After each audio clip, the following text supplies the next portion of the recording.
Hey there, welcome back to another video. This time around, it is my review of the 1982 teen sex comedy film, Zapped.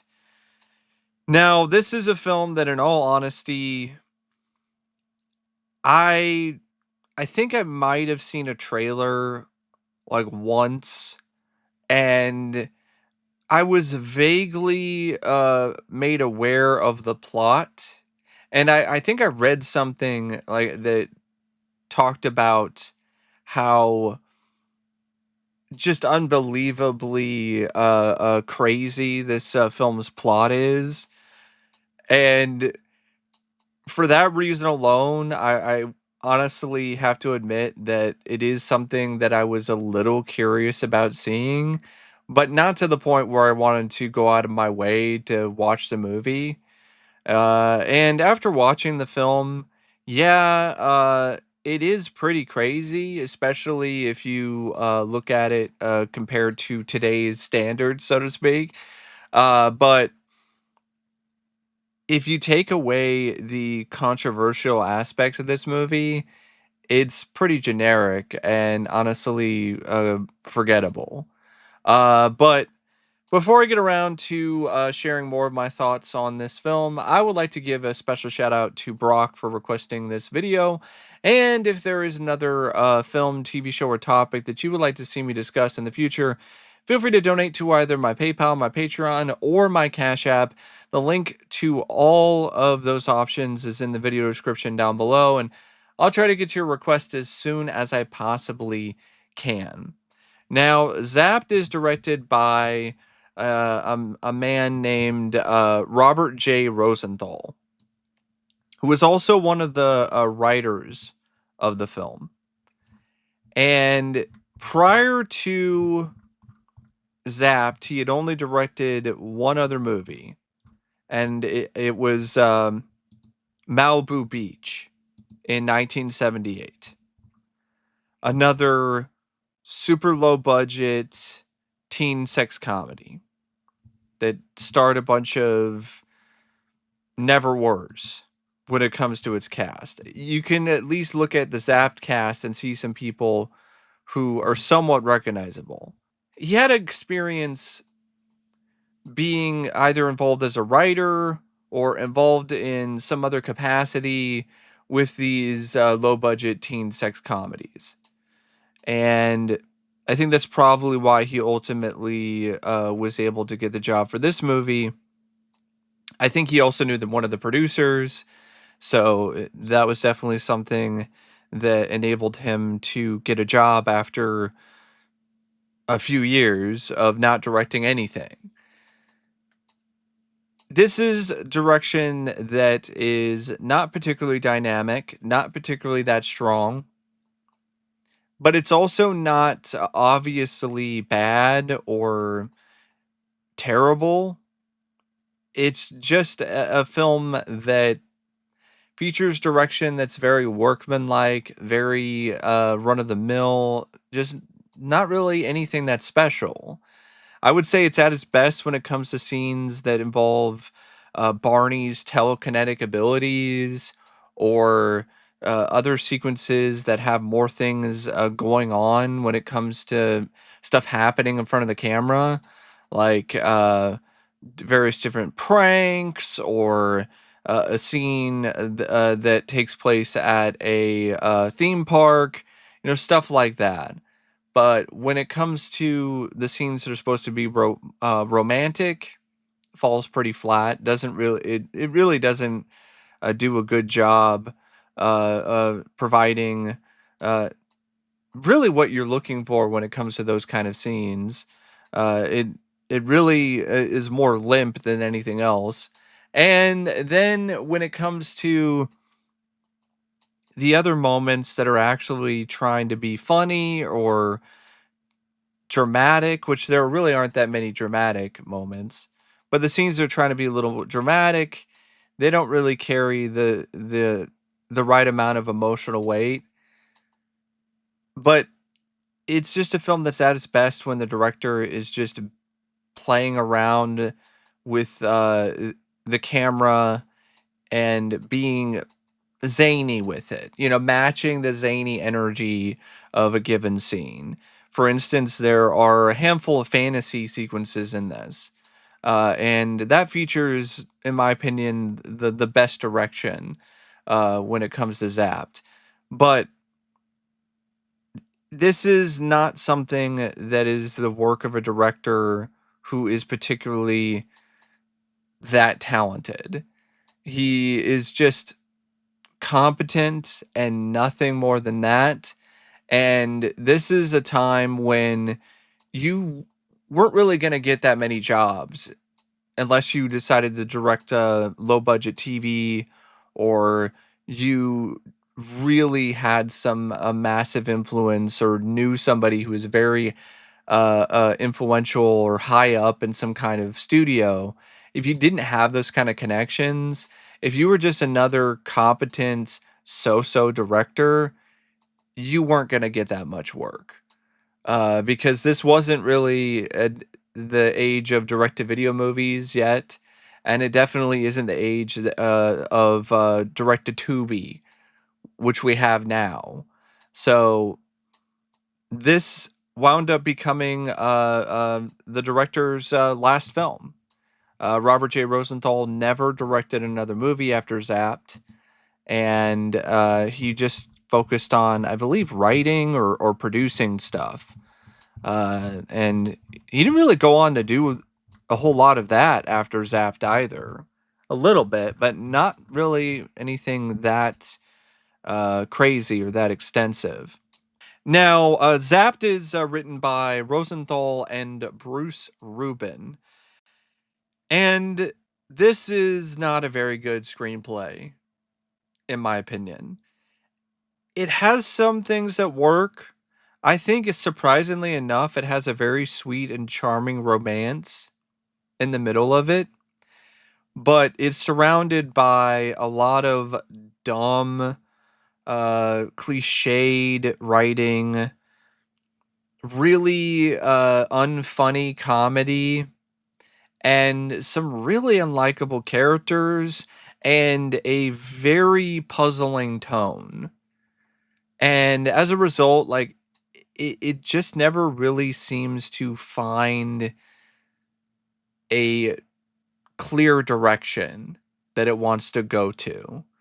It wants to be a fun sci-fi teen comedy romp that's for all ages, something you would see made by Disney back in the day when Kurt Russell was still starring in Disney movies.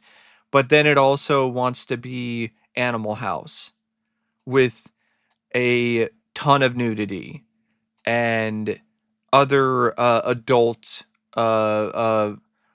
references, other adult comedy sort of tropes, drugs and gambling and drinking and so on and so forth. So it never really picks a clear lane, and as a result, it never really winds up being that satisfying when it comes to either subgenre that it's trying to do at the same time. Like, it's trying to, in a lot of ways, kind of have a threesome when it comes to like all these different genres, but it just it can't it can't seem to do anything other than let you down, which is ironic because the film's tagline is the comedy that won't let you down. Well, that's a lie. It really is a comedy that lets you down, unless all you want out of a comedy is a ton of nudity, regardless of it making any sense when it comes to either the characters and their motivations or the plot. But if you want that, you should just go and watch a porn. Why would you watch a teen sex comedy anyway if you're just in it for the nudity? The story is very thin, and it focuses on this nerdy high school student named Barney who is like a savant and a really smart kid who's so smart he's inventing formulas to make flowers grow. And of course, since it's trying to be Animal House or or another teen comedy from this time period, he's also making super weed. Although it's not really something that he came up with himself, it's an idea from his friend Peyton, who, in my opinion, is one of the worst characters I think I've seen in a movie in a long time. There's not a single redeemable thing about this piece of shit character. This guy is not a friend. He's a moocher, which doesn't make any sense because he's rich and he's loaded and he's a manipulator, and all he does is use Barney. He used him in order to make super weed, which almost gets Barney busted by this teacher and has him expelled. He is not only using Barney in that way, he uses Barney consistently and numerous times throughout this story, throughout this script, once Barney obtains these powers that give him telekinetic abilities during a lab accident. So he's using him constantly for his own personal gain, make him better at baseball, make it so he can beat a bully at a game of who's going to puke first at a theme park ride, uses him to gamble at a frat house. Like, the guy is a douche. And he's written as if he's supposed to be a likable character. In fact, you think that Barney is the one that's going to be bullied the most by the bullies in this story, but it's actually his friend Peyton who is the one that is being bullied more. Like, I mean, Barney gets bullied every now and then, but it's not as much as his friend Peyton, and Peyton deserves it. So you're watching this jerk of a best friend who he's really showcasing all of the traits of an antagonist or a bully, and he's just constantly using his friend to the point where like he's causing a strain on the relationship between Barney and his new girlfriend Bernadette, because Peyton's like, hey, you gotta go with me to the frat house and so we can cheat and win at roulette. The guy is a horrible influence and a terrible friend. And he's also a raging pervert and a creep. This guy, he's having sex with older faculty at the school. He is not only doing that, he is also taking photos of women's underwear without them knowing what's going on. They're like, you have a cheerleader who's bending over and he's putting his camera right at her butt and taking a photo. And then he even is going as far to have a photo album of all of his conquests of these women that he takes to his place and has sex with, and he's taking photos of them without their consent and keeping them in his own personal collection. This guy is one step away from being a serial killer. And we're supposed to be rooting for this guy? We're supposed to be cheering him on? We're supposed to be laughing at his antics? What? And that's just one example of this just really weird tone with this script. You have this just pervert and awful friend in Peyton who has way too much screen time and way too much of a focus when it comes to this movie's plot. And then the whole telekinetic stuff. Sure, Barney uses his powers to clean up a mess at the lab, or make his model spaceship fly around his room one time, or mess with his parents and these priests who think he's possessed and make a dummy fly around the room or make its head spin around. But he's also using these powers to make women's tops pop off. And then he uses his powers at the end to create a massive orgy at the school prom. Just not just tops this time, completely taking everything off of like almost every woman, every girl in the gymnasium in some kind of perverted, horny porno version of Carrie. You're just like, what? And then you got the weed stuff, and then the baseball coach winds up taking the weed because they're burning the weed and trying to hide it from this other teacher, and he gets a whiff of the super weed and has a hallucination where his wife is chasing him on a chariot with a bunch of horses with a bazooka that's firing salami at him because the coach said a bunch of things about how his wife wouldn't let him eat meat. Honestly, this script at points plays out like it was written by two writers who were high on pot, who were under the influence when they wrote this.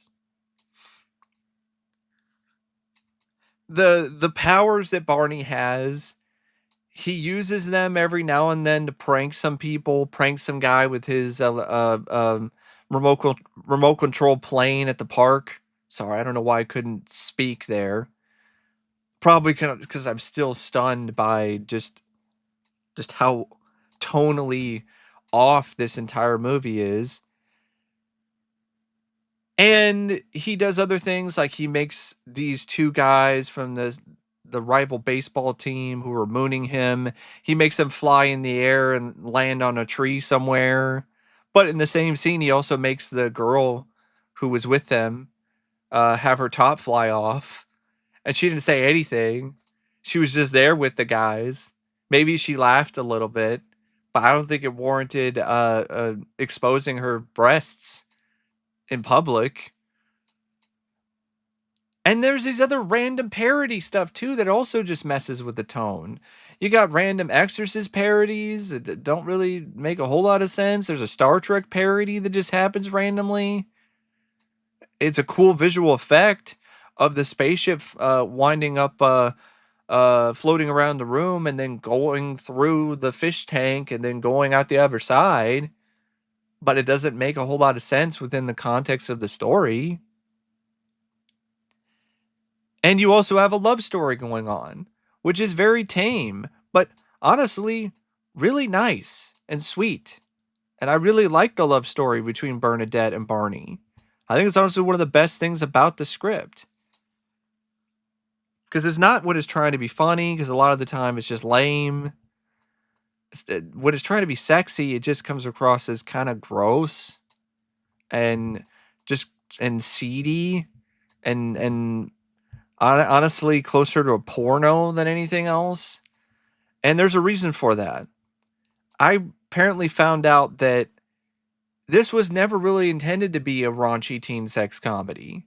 Like, it was a teen comedy, and there were some elements from other teen comedies from the time, but it was not intended to be a raunch fest.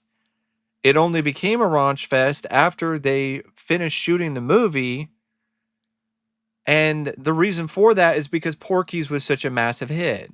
And the producers wanted the Porky's money, so they shot extra scenes with more nudity.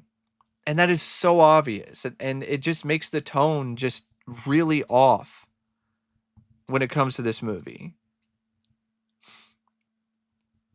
And you got other stuff too with these other teachers. This actually the principal and this other teacher, Miss Bernhardt, and they fall in love, and then they start, getting, having fellatio, or the principal is getting fellatio, and they're having sex anywhere and everywhere, And you're just like, okay, is this supposed to be funny because it's a bunch of it's older people doing it? I don't get it. And then you have the ending where it doesn't even make any sense why Barney does what he does at the prom and strips everybody. Why? Why is he doing it? It just looks like he loses his mind and just becomes possessed, possessed by a perv.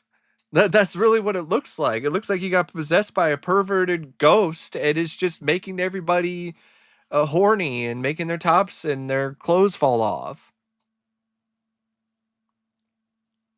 And Bernadette is seeing all this happen, and she even is like resisting him when he's trying to pop her top off when they're making love. And she's like, oh, stop, don't do that.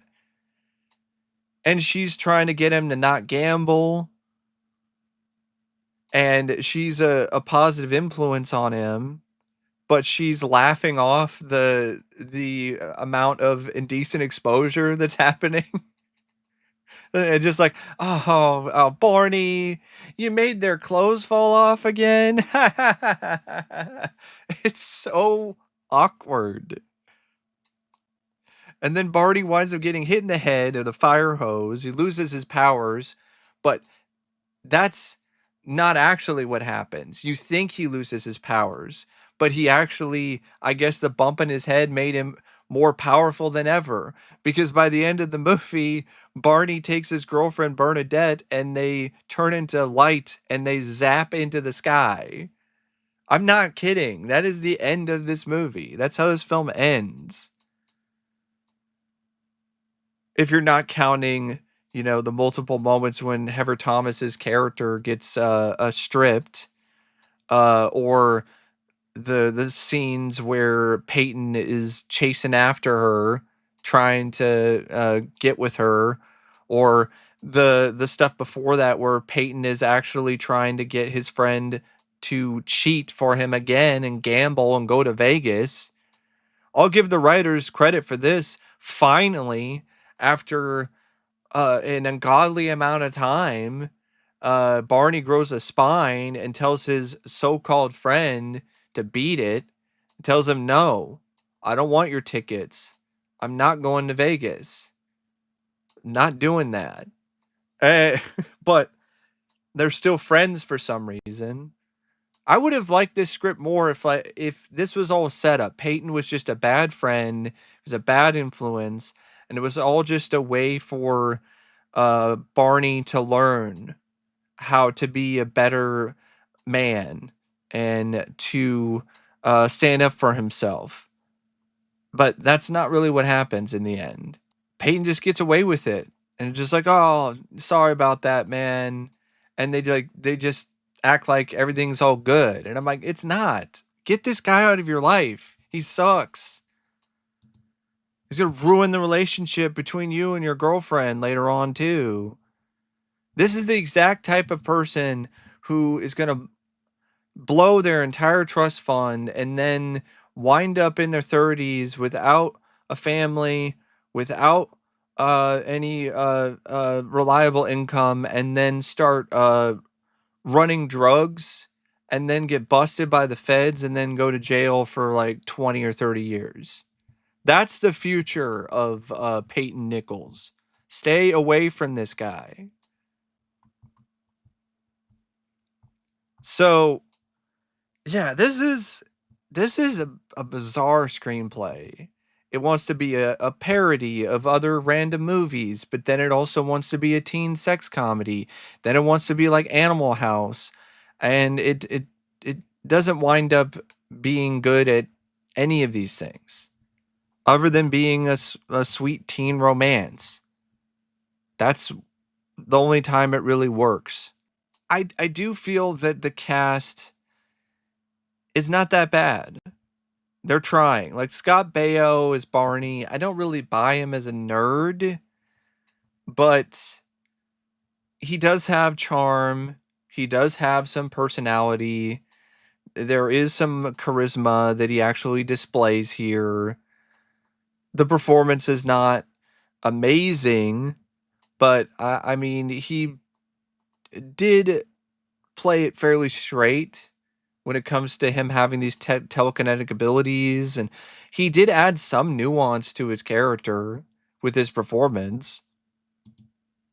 Not a ton, but a little bit.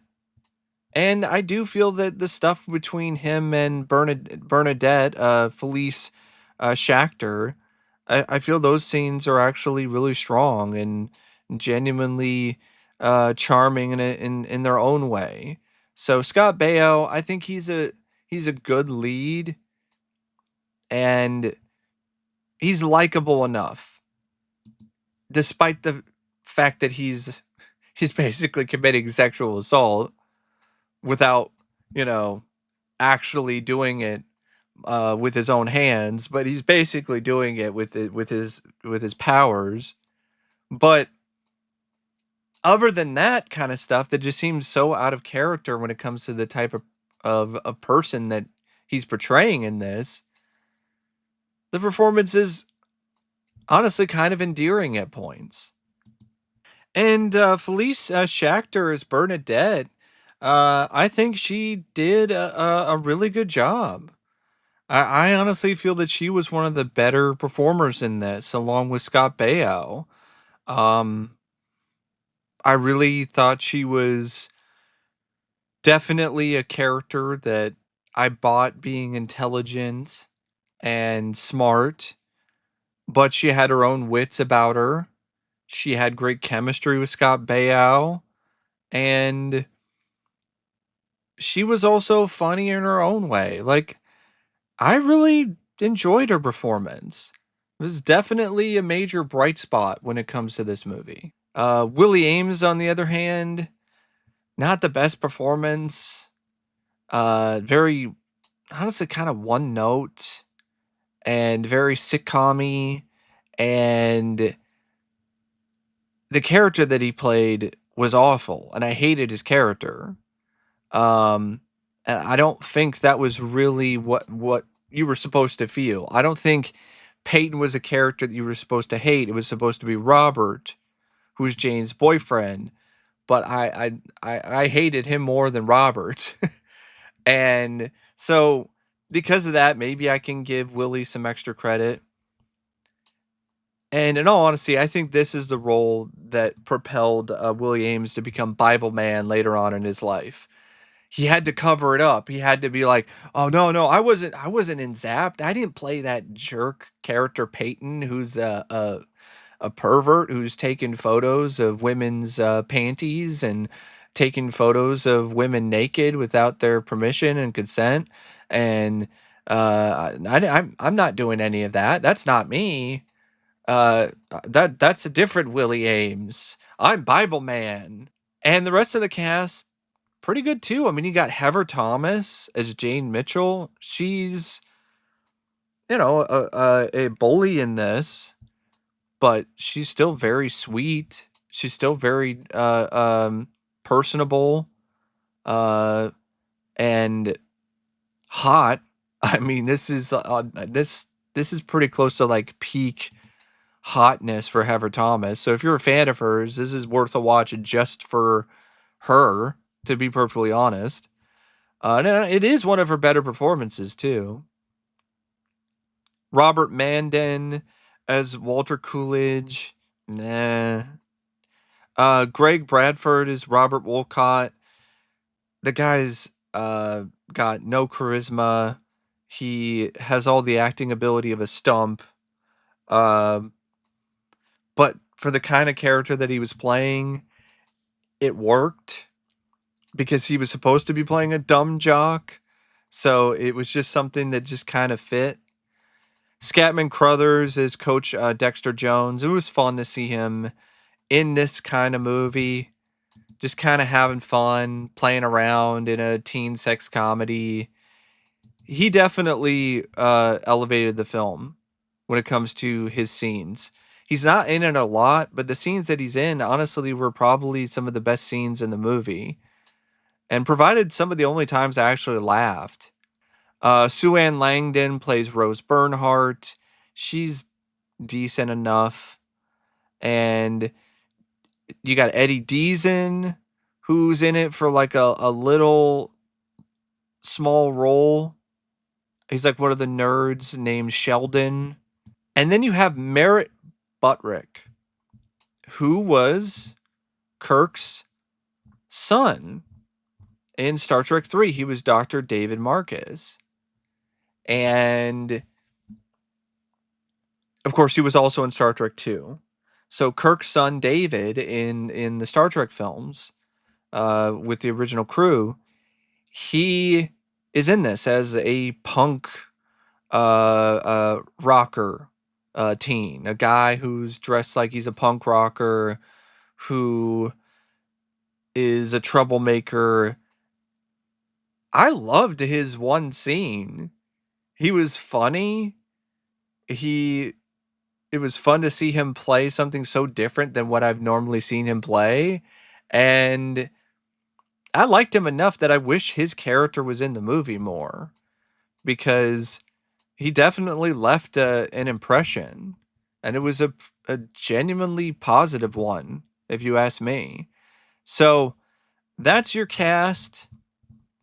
And when it comes to some of the other elements, I mean, the cinematography by Daniel Pearl, it's not a shining effort by him, uh, but it's all right.